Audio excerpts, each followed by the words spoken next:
آگے فرمایا جی یا ایھا الذین آمنو، اے ایمان والو، انفقو، خرچ کرو، اونچی کہو نا سبحان اللہ، من طیبات ما کسبتم، تم نے جو کمایا ہے اس میں سے پاک چیزیں خرچ کرو۔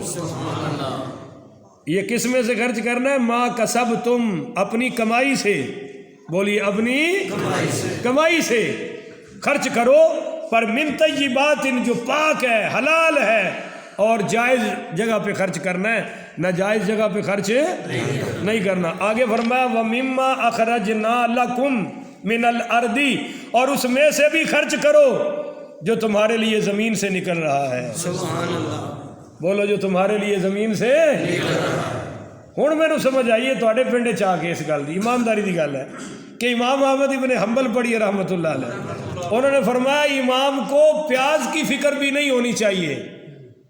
کس کی فکر؟ اب پیاز کی فکر بھی تمہارے امام کو نہیں ہونی چاہیے، وہ بھی تمہارے ذمہ ہے۔ اگر وہ پیاز کی بھی فکر کرے گا تو تمہارے دین کی تبلیغ نہیں کر سکتا۔ تو اے ہن قرآن بھی آ گیا ہے کہ اس میں سے بھی خرچ کرو جو تمہارے لیے زمین سے بس یہ پکا ہو گیا، جدو اپنی سبزی لاؤ نال امام صاحب دی بھی لے لو، خاص کر جنہیں گنڈے بیجے رہے انہوں تو کم از کم خدا دا خوف کرنا چاہیے نا، اور جنہ دے ہن منجی آئی پئی ہے 10-10 کلو تے آنے چاہیے نے، کیونکہ اللہ کہہ رہا ہے زمین والی چیزیں تو بھی خرچ کرو۔ اللہ بھائی توفیق عطا فرمائے۔ آگے ایک چیز بتائی وَلَا تَيَمَّمُوا الْخَبِيثَ مِنْهُ تُنْفِقُونَ، کہ جو تم نے خرچ کرنا ہے اس میں سے خبیث چیزیں نہیں دینی۔ بولو خبیث چیزیں۔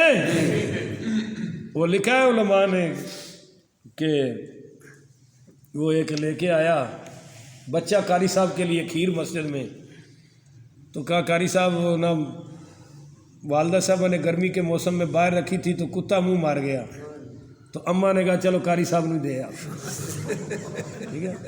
قاری صاحب کہنے لگے تیرا بیڑا غرق ہو، میرے لیے رکھی ہے، اور تو وہ اس نے پکڑی پلیٹ قاری صاحب نے پھینک دی نیچے، اور جب وہ ٹوٹی تو لڑکا کہنے لگا امی مجھے مارے گی، اس میں تو وہ میرے چھوٹے بھائی کا پخانہ اٹھاتی تھی، پلیٹ بھی وہ لے کے آیا۔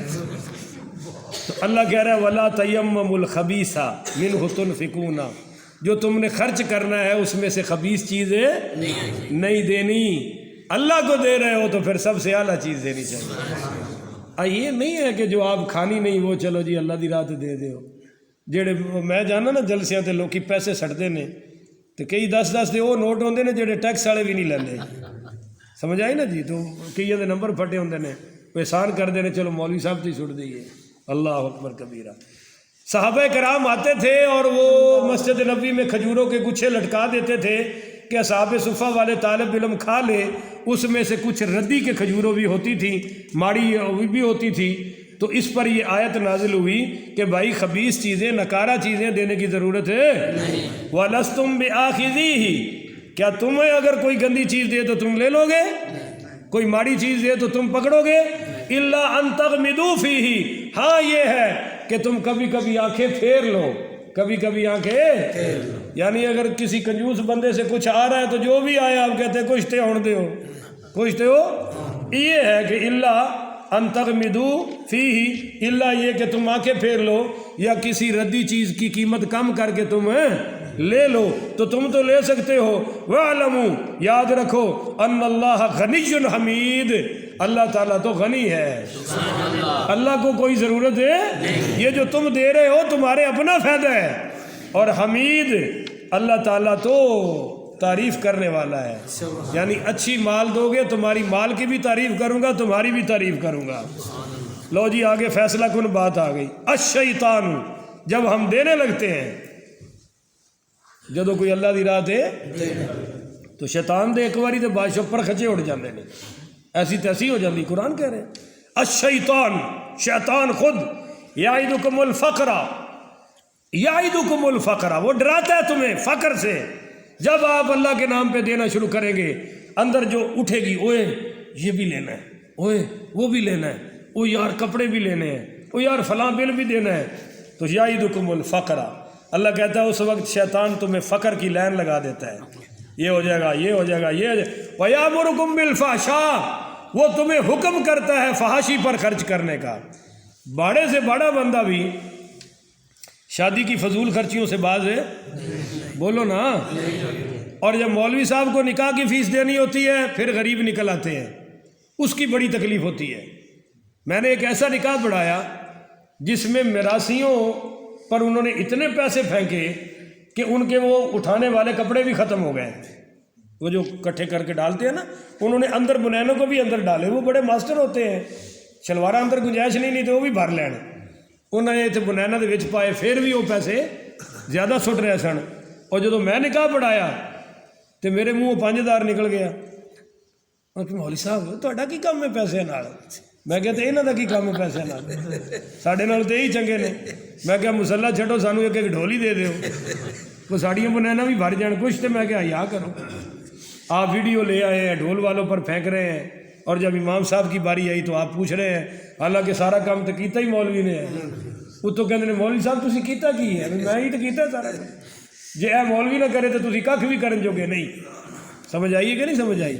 اللہ تعالیٰ ہاں وَيَأْمُرُكُمْ بِالْفَحْشَاءِ. ایک علماء نے اس کا معنی کیا ہے کہ اللہ کی راہ میں خرچ نہ کرنا فحاشی ہے.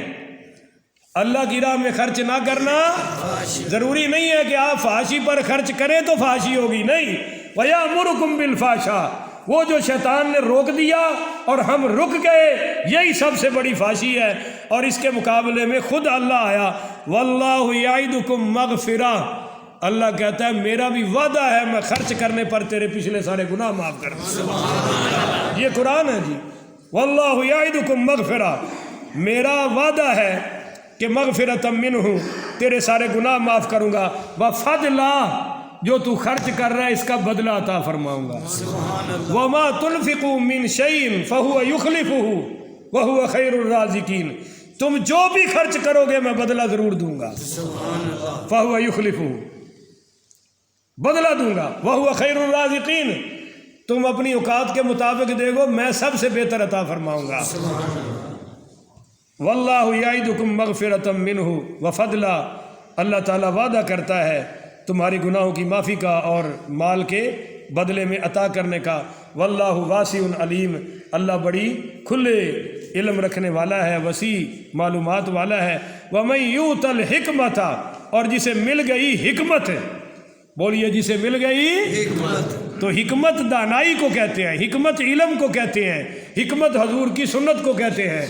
بڑے معنی بیان کیے ہیں علماء نے، پر یہاں حکمت کا معنی یہ ہے کہ دانائی سمجھدار وہ ہے جو بچا بچا کے رب کے نام پہ بار بار خرچ کرتا رہے. فقد اوتی ومن یؤت الحکمۃ، جسے حکمت عطا کی گئی مل گئی، فقد اوتی خیرا کثیرا، سمجھ لو اسے خیر کثیر مل گئی. وما یذکر الا اولو الالباب، یہ نصیحتیں کوئی حاصل نہیں کرتا الا اولو الالباب، صرف وہی حاصل کرتے ہیں جو عقل مند ہوتے ہیں. بولیے جو عقل مند ہوتے ہیں. تو اس پر میں صرف ایک حدیث سنا کے بات ختم کرنا چاہتا ہوں، بلکہ چھوٹی چھوٹی 2-3 ہو جائیں گی، چھوٹی چھوٹی. نمبر 1، نبی کریم پڑھیے صلی اللہ علیہ وآلہ وسلم سے سوال کیا گیا کہ سب سے اچھا کسب کمائی کون سی ہے؟ آپ صلی اللہ علیہ وسلم نے فرمایا جائز تجارت اور اپنے ہاتھ سے کام کرنا. بولیے اپنے ہاتھ سے. دوسری حدیث سنیے جی، رسول پاک پڑھیے صلی اللہ علیہ وآلہ وسلم، اما عائشہ جی سے روایت ہے، اما عائشہ صدیقہ رضی اللہ تعالیٰ عنہا سے، کہ آپ نے فرمایا سب سے عمدہ کھانا وہ ہے جو انسان اپنی کمائی سے کھاتا ہے، اور انسان کی اولاد بھی اس کی کمائی ہے. انسان کی اولاد بھی اس کی کمائی ہے. اگلی حدیث سنیے، ایک شخص نے نبی پاک صلی اللہ علیہ وسلم کی خدمت میں حاضر ہو کر عرض کیا یا رسول اللہ، میرے پاس مال بھی ہے اور میری اولاد بھی ہے، اور میرے ماں باپ کے پاس مال بھی ہے، ان کے پاس بھی مال ہے اور ان کی اور اولاد بھی ہے، پر میرا باپ میرے مال سے لے لیتا ہے، میرا باپ میرے مال سے اور مجھ سے پوچھتا بھی نہیں. آپ نے فرمایا تم خود اور تمہارا مال تمہارے باپ کی ملکیت ہے. اچھی آنکھو نا سبحان اللہ. ہائے ہائے ہائے ہائے ہائے ہائے. یہ جی امام عبد بن حمید نے امام حسن سے روایت کیا ہے کہ والد اپنی اولاد کے مال سے جو چاہے لے سکتا ہے. کو خوش نصیب ہی آکھے گا سبحان اللہ. اسی طرح والدہ بھی اور اولاد کے لیے یہ جائز نہیں کہ وہ اپنے والد کے مال سے اس کی مرضی کے بغیر کوئی چیز لے. اور سمجھ رہے ہو؟ اولاد پوچھ کے لوے، ابے نو پوچھن دی لوڑ ہی کوئی نہیں. بولیے بھائی، ابے نو پوچھن دی لوڑ کوئی نہیں ہے.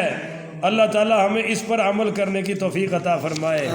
نبی پاک پڑھیے صلی اللہ علیہ وآلہ وسلم نے فرمایا کہ تمہاری اولاد تمہاری بہترین کمائی ہے اور مزے لے لے کر ان کے مال سے کھاؤ. اچھی کہو سبحان اللہ. یہ مزے کا لفظ ہے کہ مزہ لے لے کر کھاؤ ان سے، پر جب اولاد کو ضرورت پڑے تو وہ مانگ کے لے، وہ پوچھ کے لے. اس میں ابے کی عزت ہے، اس میں ابے کا مقام ہے. ہاں جی، کون؟ ہاں کھلاڑی. یہ تو پھر بدبخت نے دیکھو نا، جب جبریل علیہ السلام نے پوچھا کہ یا رسول اللہ قیامت کب آئے گی، آپ نے فرمایا ان تلد الامۃ ربتہا، جب ماں باپ اپنا مالک پیدا کر لیں. ماں باپ اپنا کہ پتر نہ ہو وہ مالک بن جائے گھر کا، وہ مال اسباب کا مالک بن جائے. اور ابا آکھے مالک نو پوچھو جی، اما آکھے مالک نو پوچھو تو لعنت ہے اس دے جمڑتے بھی. انہیں کی جم کے لیا کہ وہ ماں باپ کا مالک بنا بیٹھا ہے یا ماں باپ کے ہوتے ہوئے گھر کا مالک بنا بیٹھا ہے. یہ اس کے بدبخت ترین ہونے کی علامت ہے. اور حضور فرما رہے ہیں کہ تیری اولاد تیرے ابے کی ہے اور تیرا مال بھی تیرے. اور ایک حدیث میں پتہ کیا ہے؟ وَلَا تُعَقَّ وَالِدَيْكَ إِن تَخْرُجَ أَهْلُكَ وَمَالُكَ. اگر تیرا ابا تیرے مال سے تجھے بے دخل کر دے، تیری اولاد سے تجھے بے دخل کر دے، مال تو چھوڑ دینا، اولاد چھوڑ دینا، ابے کا دل نہ دکھانا. ابے کا دل یہ ابے کی مثال دی ہے، کیونکہ جب بچہ عمل کے میدان میں اترتا ہے تو اس کی ٹکر ابے سے شروع ہوتی ہے. کس سے شروع ہوتی ہے؟ روک ٹوک کون کرتا ہے؟ بولو تو صحیح نا. ابا کہتا ہے ادھر نہیں بیٹھنا، ادھر بیٹھنا ہے، یہ اچھا نہیں ہے اس کو چھوڑ دے، یہ اچھا ہے اس کے ساتھ ہو جا، یہ کام کر لے، یہ نہیں کرنا، یہاں سے لے یہاں. یہ سارے کام کون کرتا ہے؟ تو یہ الو کا پٹھا ہو تو پھر تو ٹکر پہ آ جاتا ہے، فرما بردار ہو تو پاؤں پہ پاؤں رکھ کے چلتا ہے. اماں اچھی لگتی ہے کیونکہ وہ روکتی، وہ ٹوکتی، وہ آرام سے کھانا پکا کے دے دیتی ہے، کھا لیتی ہے. بس اماں بڑی چنگی لگتی، بڑی رحم دل لمبا ہے. تو میں کہا جس ابے نے سارا کچھ کر کے تینوں اتنے پہنچایا ہے، وہ کدوں کا کسائی ہو گیا ہے؟ اس نے کون سا ظلم شروع کر دی ہے؟ صرف وہ اچھائی اور برائی کی جو روک ٹوک ہے وہ ابوں کی پسند نہیں ہے. اس وجہ سے ابے کی زیادہ اہمیت حضور نے بیان فرمائی ہے کہ اگر وہ تجھے تیری اولاد سے اور تیرے مال سے بے دخل کر دے، مال چھوڑ دے، اپنی اولاد بیوی بچے چھوڑ دے، ابے کا دل نہیں دکھانا. بولو جی، ابے کا دل میرا خیال ہے ایڈا ظالم تو کوئی بھی ابا نہیں ہوئے گا جڑا کہ اولاد بھی چھڑ دے، مال بھی چھڑ دے، بیوی بھی چھڑ دے، نکل جا گھروں. ایسا تو کوئی ہو سکتا نہیں. پر حضور نے آخری حد بیان کر دی ہے. ابا یہاں بھی پہنچ جائے تو پھر بھی تجھے دل دکھانے کی ضرورت نہیں ہے. اللہ تعالیٰ سمجھنے کی توفیق عطا فرمائے. اب یہاں جو بچہ خدمت کر رہا ہو نا ابے کی، تو ان کی بیگمات اس قدر کوئی شیطان کی چیلیاں ہوتی ہیں، وہ اس کو کان میں پھونکا مار، اور تیرا دوجا برا دی لت ٹوٹی ہے، سارا تیرے تو ہی نافذ ہویا ہے. یہ گھر گھر کی کہانی ہے. وہ ایسی شیطان کی پٹی بڑھائے گی اس کو کہ وہ بھی سوچنا شروع کرتا ہے یار باپ تو سارے نہیں ہے، میں ٹھیکہ لے. بدبخت تو سوچ کے اللہ کا تجھ پہ کتنا بڑا کرم ہو گیا.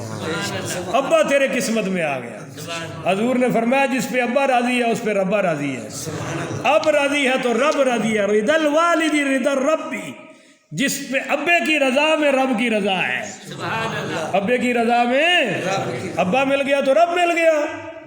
پر یہ ماشاءاللہ شروع ہو جاتی ہیں اور کھوتر کھوتر کے تو پتہ ہے کہاں بھی پھر پوری مجھ ڈیگ لینا ہے. پتھر ہو نا جی، پتھر، اور ہفتہ اس پر ٹپ ٹپ ٹپ ٹپ قطرہ ڈگ گرے، اس پہ بھی نشان پڑ جاتا ہے، نشان ہے. اور بیگمات ماشاءاللہ جب رات کو کمرے کے اندر کو خامد کو بات کر دے تو 24 گھنٹے تک ہوا اترتی، وہ یہی سوچتا رہتا بس. یہ اس کا موڈ ہی نہیں ٹھیک ہوتا، صاحب کا پریشر ہی نیچے نہیں ہوتا. اماں کی کوئی شکایت لگ جائے، اور بیگمات بھی بڑی چلاک ہیں، عین رات کے ٹائم شکایت لگائیں گی، اس کا اثر اترتا نہیں. اماں کی شکایت، بہن کی شکایت، اس کے بچوں کی شکایت، یہ ساری شکایتیں بھائی کی شکایتیں رات کو لگتی ہیں. تو یہ قرآن کہہ رہا ہے کہ 40 سال یوسف علیہ السلام نو بھائیوں نے اخیر کر دی تھی, پر جدو بھائی ملے تو انہاں کہا بھائیو تواڈے تے جرم ہی کوئی نہیں, سبحان اللہ, جاؤ بھائیو اتنے مرلے تے بھائیوں کی خیر کوئی نہیں. میری برادری میں ذمہ دار آپس میں بھائی بھائی لڑتے ہیں تو میں یقین کرے رو کے رات کو کہتا ہوں اللہ تیرا شکر ہے تو میں نے زمین دیتی کوئی نہیں, اللہ تیرا کرم ہے کہ سانو تو ذمہ دار ہے, یہو جہ ذمہ دار ہے نہ تو ذلت ہی چنگی ہے یار, جنہیں بھائی بھائی دا نہ رہے, اولاد دا نہ رہے, چاچے بھتیجیاں دے کم وکھرے ہو جان. بہرحال اللہ تعالی ہمیں عمل کی توفیق عطا فرمائے. آخر ودعوانا ان الحمدللہ رب العالمین.